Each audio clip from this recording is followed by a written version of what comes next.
ನಮ್ಗೆ ಅವ್ರು ಇಲ್ಲ ಅಂತಲೇ ಅನಿಸಲ್ಲ ರೀ, ಯಾವಾಗಲೂ ಜೊತೆಲೇ ಇದ್ದಾರೆ ಅನಿಸುತ್ತೆ. ತುಂಬ ಖುಷಿಯಾದಾಗ ಅಥವಾ ಬೇಜಾರಾದಾಗ ಎರಡೂ ಸಮಯಗಳಲ್ಲಿ ನಾನು ಸ್ಮರಿಸ್ಕೊಳ್ಳೋದು ಅವ್ರನ್ನೇ. ಅವ್ರು ಇದ್ದಿದ್ದರೆ ಹೇಗೆ ಇರ್ತಾಯಿತ್ತು ಅಂತ. ಅಂದರೆ ಖುಷಿನ ಹಂಚ್ಕೊಳ್ಳೋದಾಗಲಿ, ಆ ನೋವನ್ನು ಹಂಚ್ಕೊಳ್ಳೋದಾಗಲಿ, ನಮ್ಮ ಬದುಕಲ್ಲಿ ಒಂಥರ ಫಾದರ್ ಫಿಗರ್ ಅಂತಾರೆ, ಆ ರೀತಿ ಇದ್ದಂಥವರು. ಚಿತ್ರರಂಗಕ್ಕೆ ಅವರ ಕೊಡುಗೆ ಮತ್ತು ಅವರು ಕನ್ನಡದ ಸುಪುತ್ರ. ಅನೇಕ ದಶಕಗಳ ಕಾಲ ಕನ್ನಡಿಗರ ಮನಸ್ಸನ್ನು ಗೆದ್ದವರು ಅವರ ಅಭಿನಯದ ಮೂಲಕ, ಅವರ ವ್ಯಕ್ತಿತ್ವದ ಮೂಲಕ.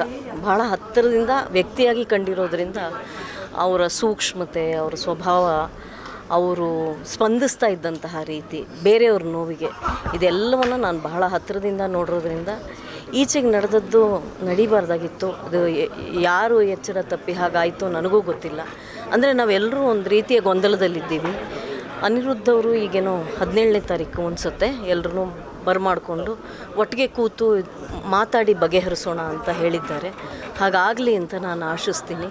ಅತಿ ಶೀಘ್ರದಲ್ಲಿ ಈಗೇನು ಆಗಿದೆಯೋ ನಷ್ಟ ನಮ್ಮೆಲ್ರಿಗೂ, ಅದನ್ನು ಭರಿಸೋ ಶಕ್ತಿನ ಭಗವಂತ ನಮಗೆ ಕೊಡಲಿ ಅಂತ ನಾನು ಕೇಳ್ಕೊತೀನಿ. ಅಂದರೆ ನಾವೇ ತಾನೇ ಪ್ರಯತ್ನಪಟ್ಟು ಅದಕ್ಕೆ ಏನು ವ್ಯವಸ್ಥೆ ಮಾಡಬೇಕು ಅನ್ನೋದನ್ನು ನಾವೇ ತಾನೇ ನೋಡಬೇಕು, ಚಿತ್ರರಂಗವಾಗಿ, ಕಲಾವಿದರಾಗಿ, ಅವರನ್ನು ಬಲ್ಲವರಾಗಿ.